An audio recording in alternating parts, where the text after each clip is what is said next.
Welcome to జనం మాట. నేను మీ చంద్ర. ఆంధ్రప్రదేశ్లో రాజకీయాలు రసవత్తరంగా కొనసాగుతున్నాయి. ఏ విధంగా అంటే ఒకరేమో సిద్ధం సభ్యులతో మేము సిద్ధం అంటూ ముందుకెళ్తుంటే మరొకరేమో పై ఎత్తులు వేసుకుంటూ పొత్తులతో ముందుకెళ్తున్నారు. ఇదే నేపథ్యంలో ఆంధ్ర రాజకీయాలు వాడివేడిగా నడుస్తుంటే మరి ప్రస్తుత రాజకీయ అంశాల గురించి మనతో పాటు మాట్లాడడానికి వైఎస్ఆర్సీపీ నాయకులు ఎన్ఆర్ఐ బొంతు నాగిరెడ్డి గారు మనతో పాటు ఉన్నారు.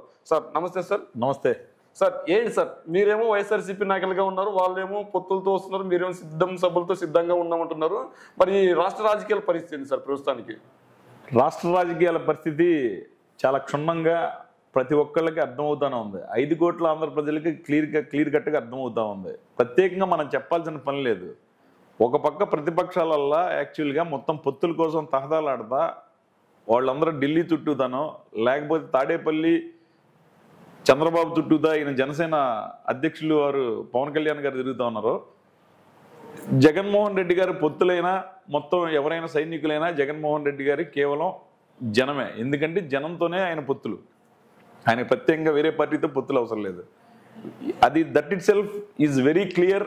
జగన్మోహన్ రెడ్డి గారు ఎహెడ్ ఉన్నారని చెప్పి, వీళ్ళల్లా ఇంకా పొత్తుల కోసం తిరుగుతూ ఉన్నారని చెప్పి, వీళ్ళు వీక్గా ఉన్నారని చెప్పి, వీళ్ళకి సెల్ఫ్ కాన్ఫిడెన్స్ లేదని చెప్పేసి వాళ్ళ మీద వాళ్ళకి నమ్మకం లేదు, నెక్స్ట్ జనం మీద నమ్మకం లేదు. కాబట్టి ఒకటి కాదు 2 అయిపోయినాయి. అంటే 2 పార్టీలు అయిపోయినాయి, టీడీపీ అండ్ జనసేన. అంటే జనం మీద నమ్మకం లేక కాదు, మీరు చేసే పాపాలను అరికట్టడానికి మేము ఎవరితో అయినా సిద్ధంగా కలవడానికి సిద్ధంగా ఉన్నాం. అది పవన్ కళ్యాణ్తోనా, బీజేపీతోనా, ఇంకోరితోనా కాదు, జగన్మోహన్ రెడ్డి గారిని దించడమే మా లక్ష్యం అని కూడా వాళ్ళు అంటున్నారు కదా. అదే నేను చెప్తుంది. ఇప్పుడు నిజంగా యాక్చువల్గా జగన్మోహన్ రెడ్డి గారు పాపాలు చేశారో, జగన్మోహన్ రెడ్డి గారికి జనాల్లో బలం లేకపోతే ఆయన దింపడానికి మొత్తం అసలు ఏ పార్టీతో పొత్తు నీకెందుకు?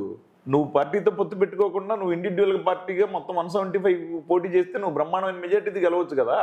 నువ్వు ఒక పక్క జనసేనతో పొత్తులు పెట్టుకుని మొత్తం వాళ్ళందరూ మొత్తం పవర్ షేరింగ్ అని ఆడటం ఎందుకు? వాళ్ళకి ఏదో 24 సీట్లు ఇస్తాం, 15 సీట్లు ఇస్తాం, 30 సీట్లు ఇస్తాం అని బేరాలు ఎందుకు? ఇవన్నీ అయిపోయిన తర్వాత ఢిల్లీలో మొత్తం ఢిల్లీ పెద్దల కాళ్ళ దగ్గర ప్రతిరోజు వాళ్ళ ఇంటర్వ్యూలు అయిపోతే వెయిట్ చేయటం ఎందుకు? నిజంగా జగన్మోహన్ రెడ్డి గారు అంత వ్యతిరేకత ఉంటే ఏ పార్టీతో పొత్తులు అవసరం లేదు కదా. సో కాబట్టి వాళ్ళు చెప్పే మాటలో వాళ్ళ బాడీ లాంగ్వేజ్లోనే అర్థమవుతుంది మనకి. అంటే మీరు పొత్తులకు భయపడట్లేదు అంటూనే మరోవైపు టీడీపీ జనసేనకు బీజేపీకి తోడైతే మీ ఆటలు సాగవని చెప్పి టీడీపీ అధినేత చంద్రబాబు నాయుడు గారు కానీ పవన్ కళ్యాణ్ గారి వెళ్ళిన తర్వాత మళ్ళీ 1-2 రోజులకే జగన్మోహన్ రెడ్డి గారు కూడా వెళ్తున్నారంటే మీరు బీజేపీని అడ్డకట్టేస్తున్నారా కలవకుండా? ఇది ఒక సామెత చెప్పాలి మీకు. వెనకటికి ఎవరో ఒక ఆయన బాగా భయస్తుడు. Okay sir. చీకటి అంటే భయం. Okay sir. పడుకునేప్పుడు యాక్చువల్గా మొత్తానికి ఆయనకి మనసులో భయం ఉంది. మీలో ఎవరికైనా భయం అయితే నా దగ్గరకు వచ్చి పడుకోండి మొత్తం అని చెప్పి అన్నట్టు ఉంది. ఎందుకంటే ఓకే సార్, జగన్మోహన్ రెడ్డి గారు మొత్తం ఇండివిజువల్గా ఆయన 175కి నేను ఒక్కడనే పోటీ చేస్తానని మొత్తం తిన్నగా వెళ్ళిపోతా ఉన్నాడు.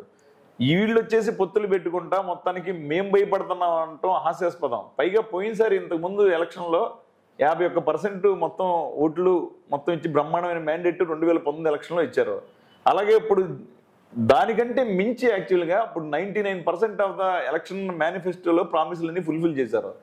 ఉన్నదానిలో బ్రహ్మాండంగా పరిపాలన జరుగుతుందని చెప్పి మొత్తం ఏ రిపోర్ట్ తీసుకున్నా నేషనల్ సర్వేలు తీసుకోండి. అంటే సంక్షేమ పథకాలు, అభివృద్ధి పథకాలు ఎవరు అవునన్నా ఎవరు కాదని జగన్మోహన్ రెడ్డి గారు సక్సెస్ఫుల్ గా చేసుకుంటూ ముందుకెళ్లారు అనుకున్నా కూడా మన రాష్ట్రానికి రావాల్సిన ప్రత్యేక హోదా ఏమైంది? మన రాష్ట్రానికి ఆయుపట్టు లాంటి పోలవరం పరిస్థితి ఏమైంది? ఈ రోజు పోలవరం ప్రాజెక్టు బాగానే జరుగుతూ ఉంది. ప్రత్యేక హోదా అంటే యాక్చువల్గా మొత్తం ఆ సెంట్రల్ గవర్నమెంట్ లో మనకి ఆయన పలుసార్లు చెప్పారు ఖచ్చితంగా ముందు మొత్తం మనం ఉన్న 25 సీట్లు ఎంపీ సీట్లు మనకి మెజారిటీ సీట్లు కానీ 25కి 25 ఇస్తే మెడల్ ఉంచుదామని చెప్పి ఆలోచనతో ఇంతకుముందు ఎలక్షన్ ముందు చెప్పిన మాట వాస్తవం. కానీ ఇప్పుడు పొజిషన్ చూస్తే మొత్తం మన మీద డిపెండెన్సీ లేకుండానే సెంట్రల్ గవర్నమెంట్లో ఎప్పుడైతే వాళ్ళకి అబ్జల్యూట్ మెజారిటీ వచ్చిందో మన మాట సాగట్లా. సో ఆయన అదను కోసం వెయిట్ చేస్తా అప్పటి నుంచి పోరాడుతాను అన్నారు. మీరు పోరాడుతూ ఉంది ఊరికే మాటలతో చెప్పడం కాదు కదా. పలుమార్లు మొత్తం విజయసాయి రెడ్డి గారు మొత్తం రాజ్యసభలో మాట్లాడటం కానీ, మిథున్ రెడ్డి గారు కానీ, లేకపోతే వీళ్ళందరూ మన ఎంపీలందరూ అడిగిన ప్రతిసారి మొత్తం అడుగుతూనే ఉన్నారు. ఛాన్స్ వచ్చిన ప్రతిసారి పోరాడుతూనే ఉన్నారు. డెఫినెట్గా మనకు ఛాన్స్ వచ్చిన రోజు సాధించడానికి స్టిల్ కట్టుబడే ఉన్నాం. అంతేగాని ఇంతకుముందు చంద్రబాబు నాయుడు గారి లాగా మొత్తానికి హోదా వద్దు ప్యాకేజీ ముద్దని ఎప్పుడన్నా జగన్మోహన్ రెడ్డి గారు అన్నారా? మా స్టాండ్ ఆల్వేస్ ఫర్ హోదాని స్పెషల్ స్టేటస్ అని చెప్పి అప్పటికి ఇప్పటికీ ఉన్నారు. కానీ అగైన్ అన్ఫార్చునేట్లీ మన మీద డిపెండ్ అయితే ఎప్పుడో వచ్చి ఉండేది, వచ్చేసి కూడా 4 ఏళ్ళు అయ్యి ఉండేది. హోప్ఫుల్లీ నెక్స్ట్ ఎలక్షన్ తర్వాత మళ్ళీ మనకి మంచి మెజారిటీ రావడం, బీజేపీకి కనుక తగ్గితే కనుక అప్పుడు మన మీద ఆధారపడి ఉంటే అప్పుడు ఉన్న వాట్ ఎవర్ సెంట్రల్లో ఏ పార్టీ ఫామ్ చేస్తే మన మీద కనుక వాళ్ళు డిపెండ్ అయితే ఖచ్చితంగా మొట్టమొదటి కోరేది మన గవర్నమెంట్ తాలూకున, మన ఆంధ్రప్రదేశ్ గవర్నమెంట్ తాలూకున స్పెషల్ స్టేటస్ ఉంటుంది. అలాగే పోలవరం బాగానే నడుస్తూ ఉంది కదా. మొత్తం పోలవరం నడుపుతా ఉంది.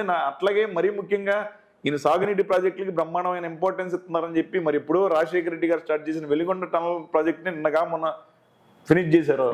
అలాగే చాలా ప్రాజెక్టులు బ్రహ్మాండంగా జరుగుతున్నాయి. రైతులకు సంబంధించి మొత్తం పలు విడతలుగా సహాయం చేస్తున్నారు. ఒక ఏదో ఎలక్షన్ ముందు హడావుడి చేయటం, చంద్రబాబు నాయుడికి లాగా హడావుడి చేయటం కాదు, ఎవ్రీ ఇయర్ చేస్తా ఉన్నారు. అన్ని కమిట్మెంట్. కానీ మనకున్న బడ్జెట్ మొత్తం చిన్న స్టేట్ అయిపోయింది, చిన్న బడ్జెట్ అయిపోయింది. మొత్తం వెల్ఫేర్ స్కీమ్స్కి మోస్ట్ ఆఫ్ ద నవరత్నాలకే పోతుంది కాబట్టి కొన్ని రంగాల్లో కొన్ని అంశాల్లో కొంచెం వెనకబడి ఉండొచ్చు.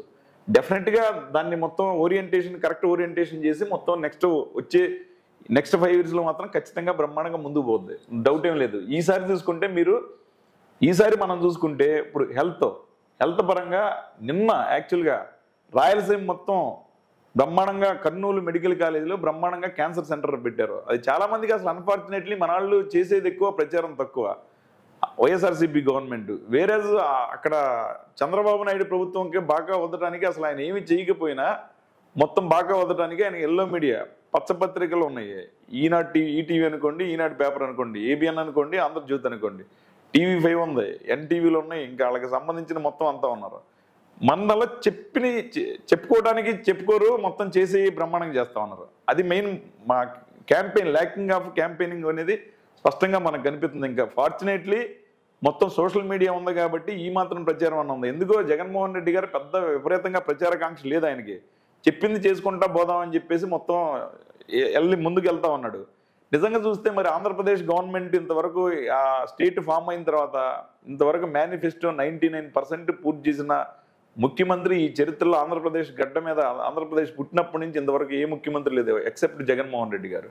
మరి ఈ విషయం ఎవరన్నా పచ్చపత్రికలు చెప్తున్నాయా? చెప్పవు. కనీసం మన పత్రిక కూడా జగన్మోహన్ రెడ్డి గారు మొత్తం మీటింగ్లు ఎప్పుడన్నా వచ్చినప్పుడు చెబుతున్నారు, కానీ మనాళ్ళు కూడా హైలైట్ చేసుకోలేకపోతున్నారు. సో అందుకని ఏదో మొత్తానికి మనం ఏదో వెనకబడి ఉన్నట్టు మొత్తం కొన్ని భ్రమలు ఉన్నాయి జనాలకి. సార్ మరి వచ్చే ఎన్నికల్లో బీసీల లక్ష్యంగా చంద్రబాబు నాయుడు గారు ముందుకెళ్తున్నారు. మరి జగన్మోహన్ రెడ్డి గారు కావచ్చు, వైసీపీ పార్టీ కావచ్చు, బీసీలకు ప్రముఖంగా అన్యాయం చేసింది, బీసీలకు పెద్దపీట వేసింది మేమే, బీసీ సంక్షేమ పథకాలన్నీ జగన్మోహన్ రెడ్డి గారు కట్ చేశారని చెప్పి వాళ్ళు ప్రచారం చేస్తున్నారు.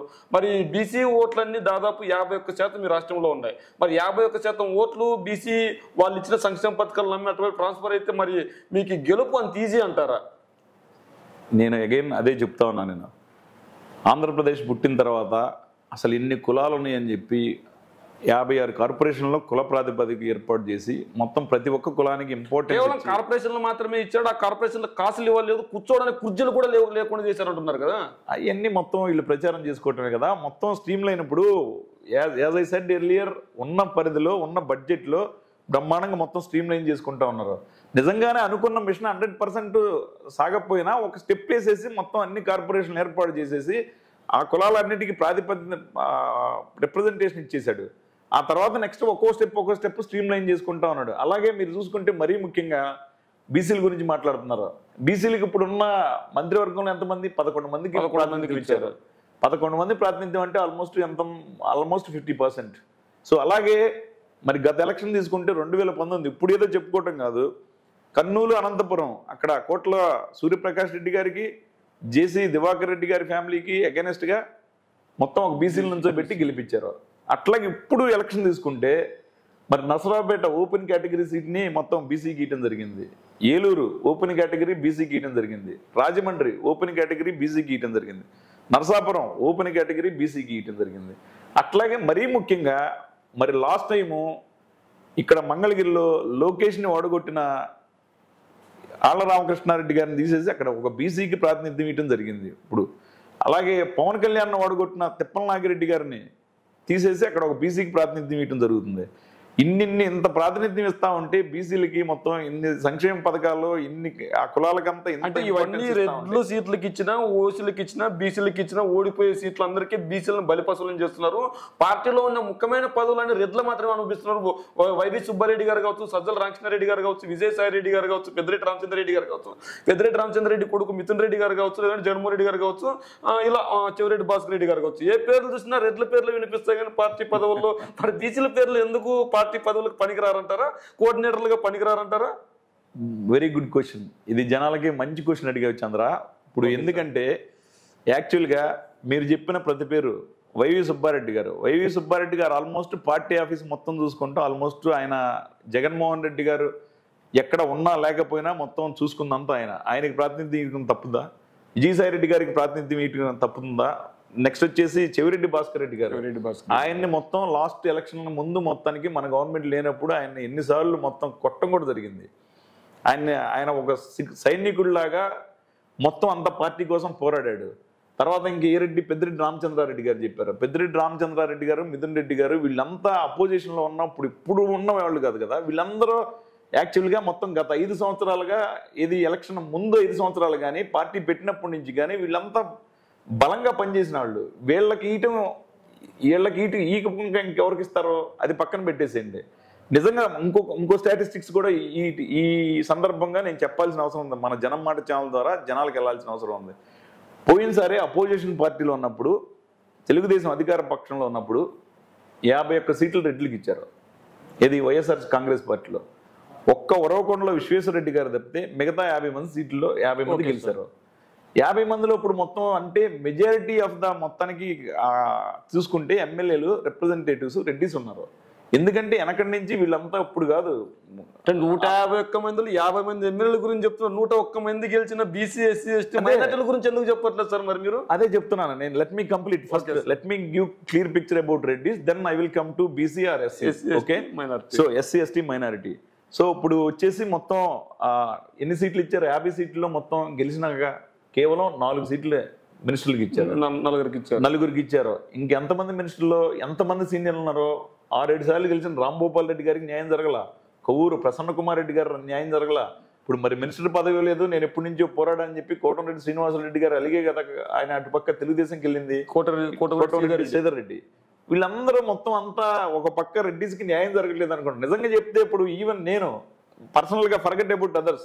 ఈ సందర్భంగా నీకు ఇంకొకటి నా ఎగ్జాంపుల్ ఇస్తాను నేను. చెప్పండి సార్. నాకు ఒక సంవత్సరానికి 1 crore రూపీస్ మొత్తం 2014లో రాజశేఖర రెడ్డి గారి మీద అభిమానంతో ఆయన 2009 ఎలక్షన్ జరిగిన తర్వాత నేను అడగకుండానే ఒక మంచి పదవి వేశాడు. ఆ టైంలో నేను రాలేకపోయాను అమెరికా నుంచి. అమెరికన్ అంబాసిడర్ అనే పదవి వేశాడు. ఆ తర్వాత 2014లో నా అవసరం ఉంది, జగన్ గారి వైఎస్ రాజశేఖర రెడ్డి గారి కుటుంబానికి జగన్ ఇబ్బంది పెడుతున్నారని చెప్పి ₹1 కోటి ఉద్యోగం వదిలేసి నేను అప్పటి నుంచి ఇప్పటివరకు తిరుగుతుంటే నాకు ఈ పదవి వచ్చిందమ్మా. ఎందుకు? నాకు జనాలంతా రకరకాల, నిజంగా చెప్తే నాకంటే చాలా తక్కువ పనిచేసిన వాళ్ళకి, నాకంటే చాలా చిన్న వ్యక్తులకి మొత్తం కులాల ప్రాతిపదిక బ్రహ్మాండమైన ఇది వచ్చింది. రెడ్లు జగన్ చుట్టూ, రాజశేఖర రెడ్డి గారు చుట్టూ తిరుగుతున్నారా? పదవి రాకపోయినా నేను ఈ రోజు ఎందుకు మాట్లాడుతున్నా? నేను ఒక పార్టీ, ఒక సిద్ధాంతం, ఒక లైన్ లో ఉన్నారో. Reddys always committed. వాళ్ళు ఎక్కడున్నా కానీ కమిట్మెంట్తో ఉంటారు కాబట్టి నాయకులు. మీరు ఇప్పుడు ఈ వైఎస్ఆర్ కాంగ్రెస్ పార్టీయే కాదు, రాయలసీమలో తీసుకోండి, కాంగ్రెస్ పార్టీలో ఉన్న ఎక్కడున్నా రెడ్డిస్ కమిటెడ్గా ఉంటారు కాబట్టి ఆటోమేటిక్గా ప్రాతినిధ్యం వాళ్ళే ఉంటారు. సో కాబట్టి మీరు అడిగిన దానికి ఆన్సర్ ఇంకా నిజంగా చెబితే వైఎస్ఆర్ కాంగ్రెస్ పార్టీలో రెడ్డిస్ 50 మంది ఉంటే 4 మంది మంత్రి పదవులు ఇవ్వటం. కిరణ్ కుమార్ రెడ్డి తీసుకోండి 11 మందికి ఇచ్చాడు. అలాగే ఇంతకుముందు ఎవరికి ఏం తీసుకోండి, అందరికీ మొత్తం రెడ్డిస్కి చాలా ఎక్కువ ఉన్నాయి. ఈవెన్ చంద్రబాబు నాయుడు కూడా ఇక్కడి నుంచి పోయిన 23 మందిలో 4 రెడ్డిస్కి ఇచ్చాడు కదా. రెడ్డిస్కి ప్రాతినిధ్యం ఎక్కడ ఉంది? మీరనే వైవి సుబ్బారెడ్డి గారు, లేకపోతే పెద్దిరెడ్డి రామచంద్రారెడ్డి గారు, వాళ్ళందరూ పిల్లర్స్. వాళ్ళకి ప్రాతినిధ్యం ఆటోమేటిక్గా అది వెనకటి నుంచి ఉన్న పదవులు అవన్నీ. సో కాబట్టి ఎలక్షన్ గవర్నమెంట్ వచ్చిన తర్వాత వాళ్ళకి తగ్గింది, రాజ్యసభ ఇచ్చారు. పెద్దిరెడ్డి రామచంద్రారెడ్డి గారు ఇంతకుముందు ఎమ్మెల్యేగా గెలిచారు, ఎప్పటి నుంచి సీనియర్ ఎమ్మెల్యే కాబట్టి ఇప్పుడు మినిస్టర్ పదవితో మొత్తం ఆయన ఇచ్చారు. రాజంపేట నుంచి మిథున్ రెడ్డి గారు ఎంతకుముందు గెలిచారో ఇప్పుడు గెలుస్తున్నారు. సో కొత్తగా ఒరిగింది ఏం లేదు. నిజంగా చెప్తే ఒక రకంగా చెప్తే అనకూడదు కానీ రెడ్డిస్ అందరూ మాలాంటి వాళ్ళందరికీ వైఎస్ఆర్ కాంగ్రెస్ పార్టీలో ఇంకా న్యాయం జరగలేదు. అది నేను చూడటం కాదు, మమ్మల్ని చూసుకోండి, అనాలిసిస్ చేసుకోండి. Okay, coming back to your question. బీసీసీకి ఎంతమందికి ఇచ్చారమ్మా? మొత్తం బొత్స సత్యనారాయణ గారు బీసీ కదా, తూర్పు కాదు కదా. రెవెన్యూ మినిస్టర్గా పనిచేస్తున్న ధర్మాన ప్రసాదరావు గారు, మొత్తం వాళ్ళంతా స్టేట్ లెవెల్ గుర్తింపున్న లీడర్లు కదా. వాళ్ళంతా బ్రహ్మాండమైన లీడర్లు. ఇప్పుడు మొత్తం ఆయన వచ్చేసి వేణు గారు సమాచార శాఖ మంత్రి. ఏది జరిగినా కానీ మొత్తం ఆయనే కదా చెప్పేది. లేకపోతే ఎవరైనా సరే బీసీలకి ఇంత బ్రహ్మాండంగా ప్రాతినిధ్యం ఇచ్చారో, ఇన్ని సీట్లు ఇస్తున్నారో యాదవులకి. ఇప్పుడు బ్రహ్మాండంగా ఇప్పుడు మొత్తం ఉన్న కనిగిరిలో, అక్కడ కనిగిరి ఏంటి, నెక్స్ట్ వచ్చేసి ఇటుపక్క కందుకూరు మైదరెడ్డి గారిని. మీరు రెడ్డిస్ గురించి అడుగుతున్నారు కాబట్టి చెప్తున్నారు. ఆయన 50 సంవత్సరాల హిస్టరీ ఉంది వాళ్ళకి, వాళ్ళ ఫాదర్ దగ్గర నుంచి.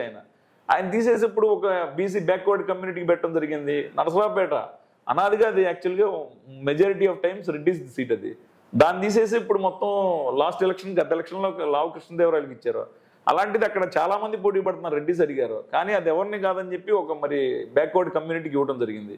మరి రాజమండ్రి, ఏలూరు, నరసాపురం ఇవన్నీ మొత్తం అందరికీ బీసీలకి ఇస్తున్నారు కదా, మీకు అవన్నీ కనిపించలేదా? లేకపోతే పచ్చ పత్రికలో చెప్పింది మీరు కూడా ఏమైనా ఇన్ఫ్లుయెన్స్ ఇన్ఫ్లుయెన్స్ చేయాల్సిన అవసరం లేదు, కానీ జరుగుతున్నది అడుగుతున్నాం మేము. అంటే అలాగే మరి ఇంతవరకు ఇన్ని గవర్నమెంట్లు వచ్చిన తర్వాత మొట్టమొదటిసారిగా మరి చూసుకుంటే 5 డిప్యూటీ సీఎంలు వేసి మైనారిటీకి ఒక డిప్యూటీ సీఎం ఇచ్చారు, ఎస్సీలకు ఇచ్చారు, బీసీలకు ఇచ్చారు, నెక్స్ట్ వచ్చి ముత్యాల నాయుడు గారికి, వీళ్ళందరికీ మొత్తానికి అంత బ్రహ్మాండమైన ప్రాతినిధ్యం, ఇంతకంటే అసలు ఎక్కువ ఎవరు చెయ్యలేరు అన్నట్టు చేస్తున్నారు. నిజంగా చెప్పాను కదా, ఉన్న ఓసీలకు కష్టపడిన రెడ్డిస్కి అన్యాయం జరుగుతుందేమో అనిపిస్తుంది మాకు. అది ఎస్సీలకు వచ్చేసి మొత్తం హోమ్ మినిస్టర్ ఇచ్చారు, 2 సార్లు 2 కమ్యూనిటీలకి, ఎస్సీ ఎమ్మెల్యేకి, ఎస్సీ ఎండికి 2 ఇచ్చారు, మైనారిటీలకు ఒక డిప్యూటీ సీఎం. అలాగే ఎక్కడ తక్కువ చేశారు, మిగతా కులాలన్నీ ఎక్కువ చేశారు. అది సో కానీ ఇంకా ఎన్ని చేసినా కానీ మొత్తానికి ఎతికి చూపించాలి కాబట్టి మొత్తం చూపించే. సార్ ఇప్పుడు ఏపీ రాజకీయాలు కులాల చుట్టూ తిరుగుతున్నాయి, లేదంటే క్యాస్ట్ చుట్టూ తిరుగుతున్నాయని చాలా మంది చర్చించుకుంటున్నారు. అందులో భాగంగా ఇప్పుడు మీరు రెడ్డిస్ అంతా మ్యాక్సిమం వైఎస్ఆర్సీపీ వైపు ఉంటారు, లాయల్గా పనిచేస్తారని చెప్తున్నారు. మరి ఇన్ని రోజులు జనసేన అధినేత పవన్ కళ్యాణ్ కోసం లేఖలు రాస్తున్నారు. మీరు అలా అడగండి, ఇలా అడగండి అని ఎవరైతే హరిరామ్ జోగయ్య గారు కావచ్చు, లేదంటే ముద్రగడ పద్మనాభం గారు కావచ్చు, వీళ్ళందరినీ వైఎస్ఆర్సీపీ తెలివిగా పవన్ కళ్యాణ్ ప్రశ్నించే విధంగా చేసింది. ఆ ప్రశ్నలన్నీ వైఎస్ఆర్సీపీ నాయకులే అడిగేటట్లు చేశారు. కేవలం వాళ్ళ పేరు మీద లెటర్లు మాత్రమే రిలీజ్ చేసే విధంగా ఉంది పరిస్థితి. ఈ రోజు ఎన్నికలు దగ్గర పడుతున్న తరుణంలో హరిరాజ్ జోగయ్య కొడుకు కావచ్చు, లేదంటే ముద్రగడ పద్మనాభం కావచ్చు, వైసీపీలోకి జాయిన్ అయిపోతున్నట్లు ఆయన కొడుకైతే జాయిన్ అయిపోయారు, ఈయన ముద్రగడ పద్మనాభం అయితే జాయిన్ కాకపోతున్నారని చెప్పారు. మరి అదేవిధంగా వంగవీటి రాధా గారికి కూడా టార్గెట్ గా పెట్టుకున్నారు. అంటే వైఎస్ఆర్సీపీ కాపు ఓట్లను టార్గెట్ గా చేసుకొని పనిచేస్తుందంటారా? Okay, let me tell you very clearly 1 by 1, ఎందుకంటే ఇది చాలా ఇంపార్టెంట్ క్వశ్చన్. Okay sir. ఎందుకంటే జనసేన పార్టీ స్థాపించినప్పుడు ఆయన చెప్పింది ఇప్పటికీ మొత్తం ఆయన ఏదైతే చెప్పాడో ఆవిర్భావ సభలో మొత్తం ఇప్పటికీ నక్కకి నాగలో కనుక్కున్నాం తేడా ఉంది. హరిరామ్ జోగయ్య గారు దాదాపు 90 ఏళ్ళు పైకి పడిన ఆయన యాక్చువల్గా ముక్కుసూటి మనిషి. ఆయన చాలాసార్లు ఎమ్మెల్యేగా పనిచేశారో, ఎప్పుడో స్టార్టింగ్లోనే జడ్పీ చైర్మన్గా పనిచేశారో, ఎంపీగా 2 సార్లు చేశారో, హోమ్ మినిస్టర్గా చేశారో, ఇన్ఛార్జ్ ముఖ్యమంత్రిగా ఎన్టీఆర్ మొత్తానికి అమెరికా పోయినప్పుడు ఆయన ఇన్ఛార్జ్ ముఖ్యమంత్రి. అక్కడే గొడవ స్టార్ట్ అయింది. నాదెండ్ల భాస్కర్రావు కాకుండా ఆయనకి ఇచ్చారని చెప్పేసి మొత్తం అక్కడ నాదెండ్ల భాస్కర్రావు మరి ఆ స్టెప్ తీసుకుని మొత్తం అగెన్స్ట్ గా రివోల్ట్, అది యాక్చువల్గా దాన్ని అన్ఫార్చునేట్లీ అంతా బ్యాక్ స్టాపింగ్ అని పెట్టారు, కానీ అది రివోల్ట్ అని అంటాను నేనైతే నాకు తెలిసినంత వరకు. బట్ అది పక్కన పెడితే హరిరామ జోగి గారు ఫస్ట్ ఆఫ్ ఆల్ ఆయనకి నచ్చినట్టు చేసుకునే ముక్కుసూటి మనిషి. ఆయన గురించి దాదాపు ఆయన వెనకటి నుంచి వచ్చిన మనిషి కాబట్టి ఆయన డబ్బులకు లొంగే మనిషి కాదు. అరే ఆయన డబ్బులకు లొంగో లేకపోతే మేము ఇన్ఫ్లుయెన్స్ చేసేట్టయితే 2014 ఎలక్షన్ ముందు ఆయన అంతా హరిరామ జోగి గారు వైఎస్ఆర్ కాంగ్రెస్ పార్టీలో ఉన్నారు. 2014 ఎలక్షన్ తర్వాత ఆయన చెప్పినట్టు జరగలేదని చెప్పి ఆయన కోపం వచ్చేసి వెళ్ళిపోయాడు. వెళ్ళిపోయిన తర్వాత సరే ఆల్మోస్ట్ రిటైర్మెంట్ స్టేజ్కి వచ్చామని చెప్పి కాపు సంక్షేమ సేన అని చెప్పి పెట్టేసి కాపు వెల్ఫేర్కి, ఆ క్యాస్ట్ వెల్ఫేర్కి ఏదో చేయాలని చెప్పి తపనతో కాపు సంక్షేమ సేన అని చెప్పి మొత్తం అన్ని చేసుకుంటూ పోతా ఉన్నాడు. ఆ తర్వాత యాక్చువల్గా ఇప్పుడు పవన్ కళ్యాణ్ గారు మీకు గుర్తుంటే కనుక ఆయన ఇంటికి పోయి 2 సార్లు ఆయన కాళ్ళకు మొక్కి ఆయన బ్లెస్సింగ్స్ తీసుకున్నాక ఆయన మొత్తానికి నిన్ను ముఖ్యమంత్రిగా చేస్తాను, నేను నాకున్న రాజకీయ చతురతతో, నాకున్న రాజకీయ వ్యూహాలతో, నాకున్న అనుభవంతో అని చెప్తే మీలాంటి వాళ్ళు కావాలి, మీరు మార్గదర్శిలో ఉండాలని చెప్పిన మాటలు మొత్తం మీడియాలోనూ వీడియోలో అన్నీ వచ్చినాయి. ఇప్పుడు కూడా యూట్యూబ్లో ఉంటే వస్తాయి. కానీ చివరికి హరిరామ జోగి గారు పవన్ కళ్యాణ్ మాటలు నమ్మి ఈయన్ని సీఎం చేద్దామని చెప్పి ఆలోచనతో ఈయనకి పలు దఫాలుగా మొత్తం రకరకాలుగా మొత్తం కొన్ని సూచనలు కొన్ని సలహాలు ఇవ్వటం జరుగుతుంది. ఆయన సూచనలు సలహాలు పక్కన పెట్టేశాడు. ఆయన ఆలోచన ఈయన సీఎం చేద్దాం అనుకుంటే ఈయన ఆలోచన ఏంటి, ఎంతసేపటికి మొత్తం చంద్రబాబు నాయుడు గారి దగ్గర ప్యాకేజ్ తీసుకుని చంద్రబాబు నాయుడు గారిని సీఎం చేద్దాం అని అనుకున్నారు. వాళ్ళిద్దరికి అక్కడ డిఫర్ అయ్యారు.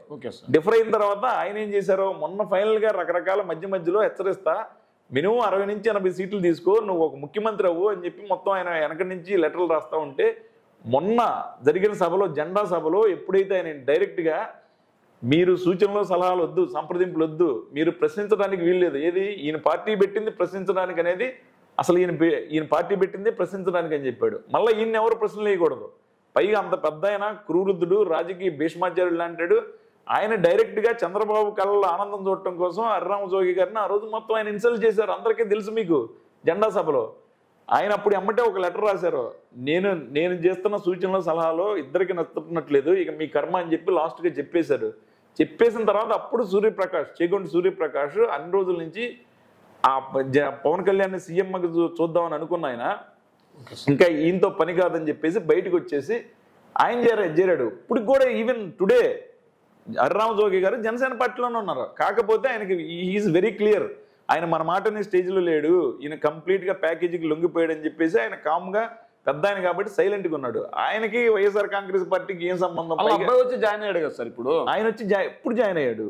సో చెప్పాను కదా కారణాలు, ఇది కారణాలు. అలాగే ముద్రగడ పద్మనాభం గారి గురించి తెలిసినా కానీ ఎవరో ఆయన ఎట్టి పరిస్థితుల్లో డబ్బులకు లొంగే మనిషి కాదు. ఆయన actually as a matter of fact నేనే ఇన్వైట్ చేశాను. గత ఫ్యూ మంత్స్గా మొత్తం 2-3 టైమ్స్ నేను ఫోన్లో మాట్లాడా. యాక్చువల్గా ఈ రోజు కూడా మాట్లాడాను. ఈరోజు శివరాత్రి సందర్భంగా విషయం చెప్పాను. ఈరోజు మాట్లాడితే ఆయన ఖచ్చితంగా జాయిన్ అయిపోతున్నాను, సీఎం గారు ఎప్పుడైతే ఓకే అంటారో ఒక 2-3 డేట్లు ఇస్తున్నాను, ఈ 2-3 డేట్లు జాయిన్ అయిపోతున్నాను. పవన్ కళ్యాణ్ పోటీగా తీసుకొచ్చారా సార్? పవన్ కళ్యాణ్ పోటీ అంటే యాక్చువల్గా మొత్తం ఇంతకు ముందు అడిగినప్పుడు ఆయన ఎట్టి పరిస్థితుల్లో రానని చెప్పారు. ఎందుకంటే మొత్తం ఆయన అక్కడ పెద్ద మనిషిగా ఉండేసి ఆయన కూడా మొత్తం యాక్చువల్గా ఒక పవన్ కళ్యాణ్ని ఒక మంచి పొజిషన్లో చూడాలి, కాపులకి మేలు జరిగిద్దని ఆలోచనతో ఉన్నాడు. ఎప్పుడైతే ఆయన కంప్లీట్గా అర్థమైంది ఆయనకి ఏంటంటే ఈయన తెలుగుదేశం ట్రాక్లో ఉన్నాడు, ఈయన కరెక్ట్ మనిషి కాదు, ఈయనకి క్యారెక్టర్ లేదు, ఈయన యాటిట్యూడ్ కరెక్ట్ కాదు, ఆయన వస్తానని చెప్పి ఇప్పుడు కబురు పెట్టి మొత్తం చంద్రబాబు నాయుడు బ్రేక్ వేశాడు, మరి మనోహర్ గారు బ్రేక్ వేశారు, వీళ్ళ ఇంటికి బ్రేక్ వేశారు, వీళ్ళ ఇంటికి రాకుండా చేశారు. ఆయన వస్తే కనుక ఆయన మాట చెల్లుబాటు అయితే కనుక వీళ్ళ ఆటలు సాగవు కదా. పవన్ కళ్యాణ్ అయితే ఏముందో ఇప్పుడు సినిమా ప్రొడ్యూసర్లో డబ్బులు ఇచ్చేసి మొత్తం డ్యాన్స్ చేయమని డ్యాన్స్ చెప్తాడు, డైలాగ్ చెప్పమని డైలాగ్ చెప్తాడు కదా, ఆయనకు అలవాటైన పని కదా. అలాగే వీళ్ళు ప్యాకేజ్ ఇచ్చి మొత్తం వీళ్ళు ఇచ్చిన స్క్రిప్ట్ చదువుతున్నాడు అక్కడ ఎన్ని రోజుల నుంచి. అదే వన్స్ పవన్ కళ్యాణ్ పద్మనాభం గారు వస్తే అది సాగవు. అలాగే జోగి గారి మాటలన్నా సాగవు. అందుకని వాళ్ళిద్దరిని రాకుండా వాళ్ళిద్దరు మాటలు వినకుండా దూరం పెట్టారు. దీనిలో వైఎస్ఆర్ కాంగ్రెస్ పార్టీ పాత్ర ఎక్కడ? అలాగే వాళ్ళు నిజంగా ముక్కుసూటి మనుషులు, సీనియర్లు, నిజంగా ఎటువంటి అవినీతి మరకలు లేరు. ఎక్సెప్ట్ వాళ్ళ క్యాస్ట్కి వాళ్ళ కులానికి మొత్తం మంచి జరగాలని ఒక్క స్వార్థం వాళ్ళలో ఉండొచ్చు. అది కూడా ఇన్ ఏ వే గుడ్. వాళ్ళు అట్లీస్ట్ వాళ్ళ కులం వాళ్ళని డెవలప్ చేసుకుందామని ఆలోచిస్తున్నారు. అట్లాంటిది మన పక్క వస్తే అట్లాంటి నాయకులు మంచిదని చెప్పేసి వస్తారంటే డెఫినెట్గా వస్తామని జాయిన్ అవుతామని ఇప్పుడు అన్నారు. ఏది పవన్ కళ్యాణ్ ప్యాకేజీ తీసుకుని మొత్తం వీళ్ళ మాట వింటలేదు కాబట్టి వాళ్ళు వచ్చారు. అంతేగాని మొత్తం దీనిలో మా వైఎస్ఆర్ కాంగ్రెస్ పార్టీ కుట్రే ఉంది. అసలు కుట్ర చేసినా లేకపోతే కుట్ర చేయటానికి లేదు. జగన్మోహన్ రెడ్డి గారు ఓ పక్క మీరు ఎంతలో పెద్ద పెద్ద నాయకులు పోతున్నా కానీ మీకు ఇష్టం లేకపోతే మీరు ఆహ్వానించారో లేదో వాళ్ళే వచ్చారో ఏదైనా అనుకోండి. ఇప్పుడు దాదాపు కాపు సామాజిక వర్గం 70 నుంచి 75 నియోజకవర్గాలు ఇన్ఫ్లుయెన్స్ చేయగలదు, అంటే గెలుపోవటం నిర్ణయించగలదు. ఇప్పుడు మీరు ఆ 70-75 స్థానాలు ప్రజలంగా పెట్టుకున్నట్లయినా మరి ఇప్పుడు డెఫినెట్ గా అప్పుడు పవన్ కళ్యాణ్ అయినా ఫర్ ఎగ్జాంపుల్ 14 సంవత్సరాలు అవుతుందో 12 సంవత్సరాలు పుష్కర కాలం దాటింది ఆయన పార్టీ పెట్టేసి. ఆయన గత 5 సంవత్సరాల్లో ఫర్గెట్ అబౌట్ బిఫోర్, ఈ 5 సంవత్సరాల్లో ఆయన వచ్చిన ఎన్నిసార్లు ఆంధ్ర వచ్చి ఉంటాడు? ఆయన ఉండేది ఎక్కడ? హైదరాబాద్ ఉంటాడు. ఆయన ఓటేసింది ఎక్కడ? హైదరాబాద్. ఆయన పార్టీ ఎక్కడ ఉంది? ఏపీలో ఉంది కదా. ఏపీలో ఉంది, తెలంగాణ లేదు.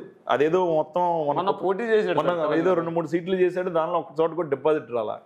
ఏంటి ఆయన అసలు ఎన్నిసార్లు? వీళ్ళంతా నాన్ రెసిడెంట్ ఆంధ్రైట్స్, NRA. మేమంతా NRI లాగా ఆయన NRAలు. ఈయన కానీ చంద్రబాబు నాయుడు కానీ లోకేష్ కానీ వాట్ ఎవర్. మన కర్మ ఏంటంటే వీళ్ళంతా కనీసం మన స్టేట్లో సరిగ్గా వీళ్ళు ఉండటానికి ఇల్లు ఉండదు, ఓటు హక్కు ఉండదు. వీళ్ళ పిల్లలు ఎక్కడ చదువుతారో, వీళ్ళ భార్యలు ఎక్కడ ఉంటారో, వీళ్ళ కుటుంబాలు ఎక్కడ ఉంటాయి, వీళ్ళ వ్యాపారాలు ఎక్కడ ఉంటాయి. కానీ వీళ్ళు వచ్చి ఇక్కడ రాజకీయం చేస్తారా? స్టిల్ మొత్తానికి మనకు అది దిస్ ఈజ్ వెరీ అన్ఫార్చునేట్. కాబట్టి నెక్స్ట్ మీరు అడిగిన క్వశ్చన్కి ఆన్సర్ ఏంటంటే వీళ్ళకి ఎటువంటి సంబంధాలు ఉన్నాయి? ఓన్లీ సినిమా గ్లామర్ తప్పితే పవన్ కళ్యాణ్కి వీళ్ళు నిజమైన నాయకులు. ముద్రగడ పద్మనాభం గారిని చూసుకుంటే దాదాపు నాకు తెలిసి 78లో ఫస్ట్ ఎమ్మెల్యే అయ్యాడు.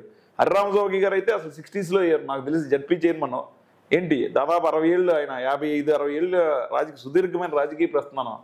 ఆ ఈస్ట్ వెస్ట్లో వీళ్ళంతా ఇన్ఫ్లుయెన్స్, వీళ్ళ మాట చెప్తే మొత్తానికి వాళ్ళకున్న క్రెడిబిలిటీ వాళ్ళకి. Okay sir. కాబట్టి వాళ్ళకి డెఫినెట్గా ఇన్ఫ్లుయెన్స్ ఉంటుంది. వాళ్ళు ఏది మంచిదంటే అది జరుగుద్ది. పైగా వాళ్ళంతా డెఫినెట్గా ఈయనతో ఏమి తేలదో. మనం పవన్ కళ్యాణ్ని ముఖ్యమంత్రిని చేద్దాం అనుకుంటే పవన్ కళ్యాణ్ వచ్చేసి చంద్రబాబుని చేద్దాం అనుకుంటున్నారు. సో దానివల్ల వంగవీటి మోహన్ రంగ గారిని హత్య చేసింది ఎవరో వాళ్ళందరికీ తెలుసు కాబట్టి ఈయన ప్యాకేజీ కోసం పోయినా వాళ్ళు పోలేకపోతున్నారు. అందుకని దీనివల్ల ఉపకారం లేకపోగా అపకారం ఉంటుంది కాబట్టి ఆయన అటు పోవటం వల్ల అందుకని వీళ్ళంతా ఈ స్టాండ్ తీసుకున్నారు. డెఫినెట్గా వీళ్ళందరూ ఈస్ట్ వెస్ట్లో మంచిగా మనకి డెఫినెట్గా సపోర్ట్ చేస్తారు. 100% అక్కడ వైఎస్ఆర్ కాంగ్రెస్ పార్టీ ఇంతకు ముందు ఎలా ఉన్నా కొంచెం అటు ఇటు ఉన్నా కానీ కాపు కమ్యూనిటీ ఉన్న చోట వీళ్ళందరూ రావటం వల్ల డెఫినెట్గా మనకు బాగుంది. అదిగాక ఇంకా ముఖ్య విషయం ఏంటంటే TDP Janasena party alliance announce చేసిన తర్వాత అక్కడ 24 సీట్లు తీసుకున్న తర్వాత కాపు యూత్ కాపుల్లో ఎస్పెషల్లీ పార్టీలో ఉన్న జనసేనలో మనోభావాలు బలంగా దెబ్బతిన్నాయి. బెస్ట్ ఎగ్జాంపుల్ వీళ్ళది ఎంత దారుణంగా ఉందంటే పవన్ కళ్యాణ్ తర్వాత డిపాజిట్ ఇచ్చింది కందుల దుర్గేష్ గారికి రాజమండ్రి రూరల్లో. అది తీసేసి అక్కడ 40 నుంచి 45,000 ఓట్ల మధ్యలో వచ్చినాయి. ఈసారి ఆయన ఎప్పటి నుంచో గత 5 ఏళ్ళ నుంచి డోర్ టు డోర్ తిరిగి మొత్తం అంతా రెడీ చేసుకున్న తర్వాత ఇప్పుడు ఒక 20 ఏళ్ళు వచ్చినాయి పక్క నిడదవోళ్ళు. ఆయన తీసుకెళ్లి కొత్త నియోజకవర్గాన్ని నిడదవోళ్ళు పెడుతున్నారు. సో ఇక్కడ మొత్తం రెడీ చేసుకుని మొత్తం అంతా చేసుకుంటే డిపాజిట్ వచ్చింది పవన్ కళ్యాణ్ తర్వాత ఈయన ఒక్కడికే స్టేట్లో. సో అది తీసేసి నిడదవోళ్ళు పంపిస్తున్నాడు. ఆయన నిడదవోళ్ళు ఎట్లా గెలుస్తాడు?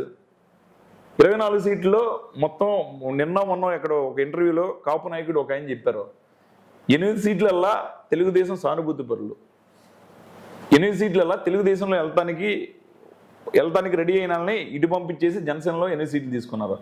చివరికి నిజంగా దక్కిన 8 సీట్లు, చివరి 8 సీట్లు మాత్రం జనసేనకు కష్టపడ్డాళ్ళు. అలాగే జగ్గంపేటలో పాతంశెట్టి సూర్యచంద్ర అనే క్యాండిడేట్ ఉన్నాడు. 800 రోజులు మొత్తం డోర్ టు డోర్ క్యాంపెయిన్ చేశాడు. దాదాపు కొన్ని లక్షల మొక్కలు ఇచ్చాడు. ఏది గాజు గ్లాస్ గుర్తుని గెలిపిండని 5 సంవత్సరాల్లో ఇంటికి పోకుండా తిరుగుతాడు 800 రోజులు భార్యాభర్తలు ఇద్దరు. చివరిగా జగ్గంపేటలో మొన్న అనౌన్స్ చేసిన తర్వాత సీటు ఆయనకు లేదని చెప్పిన తర్వాత దాదాపు 6 రోజులు నిరాహార దీక్ష చేశాడు. ఏంటి? సో ఆయనకి ఏం చెప్పారో రబ్బర్ చెప్పులు వేసుకునేవాడిని అసెంబ్లీని పంపిస్తానని చెప్పి హామీ ఇచ్చా అంట. ఆ కుర్రాడు మామూలు ఏదో ఊరికే క్యాండిడేట్ కూడా మంచి 5 సార్లు ఉత్తమ సర్పంచ్గా అవార్డు అందుకున్నాడు, ఓసారి నేషనల్ అవార్డు అందుకున్నాడు మోడీ దగ్గర. అలాంటి క్యాండిడేట్ కూడా మొత్తానికి నువ్వు సీట్ ఇప్పకుండా అంత కష్టపడి పనిచేసిన ఆయనకి అది తీసేసాయి. తర్వాత అప్పుడు 8 సంవత్సరాల పాటు మొత్తం అక్కడ రాయలసీమలో కుర్రాడు అన్నాడు పసుపులేటి సందీప్ అని. 8 సంవత్సరాల పాటు మొత్తానికి ఆ పార్టీ కార్యాలయంలో మొత్తం అన్నీ తానై మొత్తం వ్యవహరించిన తర్వాత అతను బయటికి పంపించారు.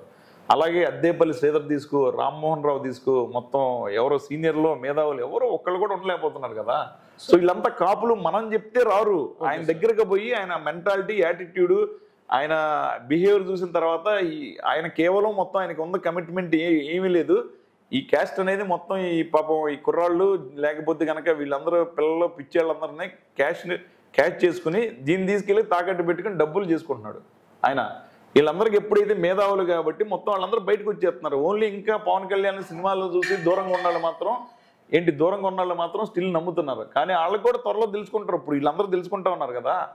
సో కాబట్టి కాపులు కూడా యాక్చువల్గా మొత్తం ఖచ్చితంగా రాబోయే ఎలక్షన్లో కాపులు కూడా మొత్తం మెజారిటీ సీట్లు మెజారిటీ ఓట్లు డెఫినెట్గా గోదావరి జిల్లా కానీ ఓవరాల్ స్టేట్లో కానీ డెఫినెట్గా వైఎస్ఆర్ కాంగ్రెస్ పార్టీ గారికి జగన్ గారికి మొత్తం అనుకూలంగా ఉందని చెప్తున్నాను సార్. మరి జగన్మోహన్ రెడ్డి గారు సిద్ధం సభలు ఒకదాన్ని మించి ఇంకొకటి, ఇంకో దాన్ని మించి మరొకటి అలా ఉందంటే ఇప్పుడు ఫస్ట్ ఉత్తరాంధ్రలో పెట్టిన సభ కింటే కోస్తా జిల్లాలో ఇంకా బంపర్ హిట్ చేశారు.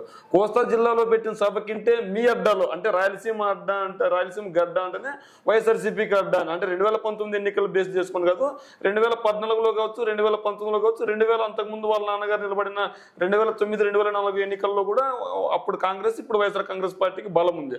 అలాంటి చోట ఎక్కువ మంది జనాలు వచ్చారు. మరి ఇప్పుడు పల్నాడు గడ్డలో సభ నిర్వహించబోతున్నారు. ఇదే చివరి సభ లేదంటే ఇంకో సభ ఉంటుందా?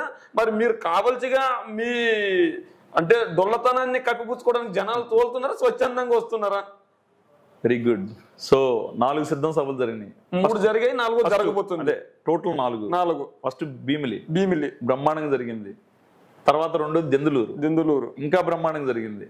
రాప్తాడు నభూతో నభవిష్యత్తి బహుశా ఆంధ్రప్రదేశ్ హిస్టరీలోనే గుర్తుపెట్టుకోదగిన సభగా మొత్తానికి జనాల రికార్డులు ఎక్కిందని చెప్తా ఉన్నారు. దాదాపు అనఫిషియల్ గా 12 నుంచి 15. మరి దానికి మించే సభ పల్నాడు ఉంటుంది. ఇప్పుడు జరిగేది మేదరమెట్ల దగ్గర కదా, అద్దంకిలో జరుగుతుంది. అది పల్నాడు కాదు, బట్ ఓకే ఈ హైవే మీద గోదావరి జిల్లా మంచి ఎందుకంటే అది లాస్ట్ క్లైమాక్స్ సభ కాబట్టి అది కూడా డెఫినెట్ గా నాకు తెలిసి ఎస్టిమేషన్ అప్రాక్సిమేట్ గా 10 లక్షల వరకు జరుగుతాం. 10 లక్షల మంది వస్తారని మినిమం ఎస్టిమేషన్.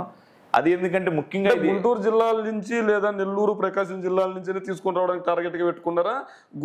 మీ బలం ఇక్కడ ఉందని చూపించుకోవడానికి మీకు బలం ఉన్న రాయలసీమ జిల్లాల నుంచి కూడా జనాలని తీసుకొని రావడానికి ప్రయత్నాలు చేస్తున్నట్లు అంటే కొన్ని మీడియా సంస్థల్లో ప్రచారం జరుగుతుంది. ఇది నిజమేనంటారా? అంటే డెఫినెట్ గా చంద్ర ఇక్కడ చూసుకుంటే ఓకే సార్. సభలకి జనాలని మొత్తానికి ఫెసిలిటేట్ చేయటం ఏ పార్టీ అయినప్పుడు ఎంత ఎక్సైట్మెంట్ తో ఉన్నారో జగన్మోహన్ రెడ్డి గారి మాటలకు కానీ సెల్ఫీలకు కానీ ఆయన క్రేజ్ ఎలా ఉందనేది మనకు స్పష్టంగా అర్థమవుతుంది కదా. మొత్తం వాళ్ళందరూ ఏంటంటే వాళ్ళు ఏదో ఆడలేక మధ్యలో ఓడన్నట్టు మొత్తం వాళ్ళకి జనాలకు సభలు రావట్లేదు. మరి వీళ్ళంతా తోలకుండానే సభలు కూడా జెండా సభ కూడా సక్సెస్ చేసుకున్నారు కదా. జెండా సభ మొత్తం కలిపిన ఎంత ఉంది అది మొత్తం ఆ సభ రాపుతాడు. సభలో పార్కింగ్ ఉన్నంత ప్లేస్ అంత లేదు. అది మొత్తం దానికి ఒక పక్క అడావుడి చేసుకోవటం తప్పితే ఏంటి ఎంత ఎంత సక్సెస్ ఎంత కదా. సరే ఆయన రేంజ్ లో ఆయన సక్సెస్ నేను దాన్ని కాదంటలా. అప్పుడు అడిగిన దానికి మాకు డొల్లతనాన్ని మేము కప్పుచ్చుకోవడానికి డొల్లతనం ఎక్కడ ఉంది? ఇంత బ్రహ్మాండంగా ప్రజారంజకంగా మొత్తం చేసి నేను ఒక్కడనే ఇప్పుడు ఈయనేం చెబుతున్నారు జగన్మోహన్ రెడ్డి గారు, మీ ఇంట్లో మేలు జరిగితేనే మాకు ఓటేయండి అంటున్నారు. ఈయన చంద్రబాబు ఏమన్నారు, మొత్తం నాకు మరొకసారి అవకాశం ఏంటి అంటున్నారు. నా పరిపాలన చూసి నేను పరిపాలన చేశాను, 14 ఏళ్ళు పరిపాలించాను, నా పరిపాలన చూసి మరొకసారి మొత్తం ఓటేయండి అంటలేదు. ఈయనేమన్నారు పవన్ కళ్యాణ్ గారు, జగన్మోహన్ రెడ్డి గారిని మొత్తం కేవలం పడేయటమే అధపాతాలను తొక్కటమే నాకు తప్పితే నాకు ఇంక ఏ ఎజెండా లేదంటారు. జనాలు ఒక పక్క మేలు జరిగితేనే ఓటేయమన్నాన్ని ఆశీర్వదిస్తారా, లేకపోతే నాకు ఇంకొక ఛాన్సు నేను చేసింది సరిగ్గా చేయలేదు ఇంకొక ఛాన్స్ ఈ 75 ఏళ్ళలో అని చెప్పంటే ఇస్తారా?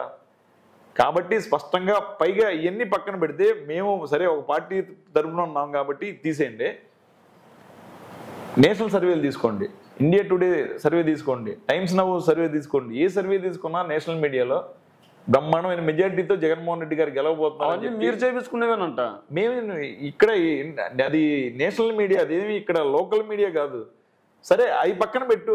మొత్తం ఇంతవరకు జరిగిన ఎలక్షన్లో మొత్తం మున్సిపల్ ఎలక్షన్ కానీ కార్పొరేషన్ ఎలక్షన్ కానీ మండలాలు కానీ 90% ఇంతకుముందు ఇవన్నీ అధికార పార్టీకి అధికారంలో ఉన్నప్పుడు జరిగిన అధికార పార్టీకి ప్రతిపక్ష పార్టీలు నిలబడాలి అంటే బలమైన క్యాండిడేట్స్ కావాలి. ఇప్పుడు డబ్బులు ఖర్చు పెట్టుకుంటే మేము గెలవలేమని చెప్పి చాలా మంది ప్రతిపక్ష పార్టీలు నిల్చున్న వాళ్ళు డబ్బులు ఖర్చు పెట్టలేదు. ఖర్చు పెట్టకపోయినా 10% గెలిచాం కదా అని చెప్పి వాళ్ళు కూడా చెప్తున్నారు. 90% వర్సెస్ 10%. ఇంతకుముందు ప్రతిపక్షాలు ఉన్నప్పుడు వైఎస్ఆర్ కాంగ్రెస్ పార్టీ ఎంత పర్సెంటేజ్ గెలిచింది? మరి ఆనాడు అధికార పక్షంలో ఉంది మొత్తం ఎంత పర్సెంటేజ్ గెలిచింది? ఆ రోజు రాజకీయాలకి సహకరించాం, ఈ రోజు రాజకీయాలకు సహకరించకుండా జగన్ గారు రాక్షసత్వాన్ని చూపిస్తున్నారు. అందుకే పోటీలో నిలవలేకపోయామని చెప్తారు. ఇప్పుడు ఎన్నికలు చూసుకోండి, మొన్న స్థానిక సంస్థల ఎన్నికలు జరిగాయి ఎమ్మెల్సీవి. అప్పుడు పట్టభద్రులు ఎమ్మెల్సీ లేదు, మేము గెలిచాము, అందుకు వచ్చే ఎన్నికల్లో మేము గెలవబోతున్నారు. ఉత్తరాంధ్రలో టీడీపీ గెలిచింది, కడప రాయలసీమలో మీకు బలం ఉన్న చోట మీరు సిద్ధం సభ చెప్తున్నారు, అదే సిద్ధం సభ మీరు గ్రాండ్ సక్సెస్ చేసుకున్నారు. అక్కడ పట్టభద్రులు ఎమ్మెల్సీ టీడీపీ గెలిచింది. కొన్ని నిర్మాణమైన కొన్ని లోపాలు ఉన్నాయి కాబట్టి పోయినసారి పట్టభద్రుల ఎలక్షన్లో నిజంగానే అది పార్టీలకు అతీతంగా చేయాలని చెప్పి మొత్తం వీళ్ళంతా సీరియస్గా తీసుకోకుండా పార్టీలకి పెద్ద సీరియస్ తీసుకోకుండా వదిలేశారు. నిజంగానే అక్కడ మొత్తం అక్కడ రాయలసీమలోనూ ఉత్తరాంధ్రలో గెలిచింది, నేను ఒప్పుకుంటాను. సో నేను అనేది ఏంటంటే మరి ఇప్పుడే ఇంతకుముందు గెలిచిన దగ్గరలా జగన్ గారు రాక్షసత్వం చూపించారంటున్నారు. ఓడిపో అక్కడ 1 or 2 పోయిన దగ్గరలా ఎత్తి చూపిస్తున్నారు మీరు.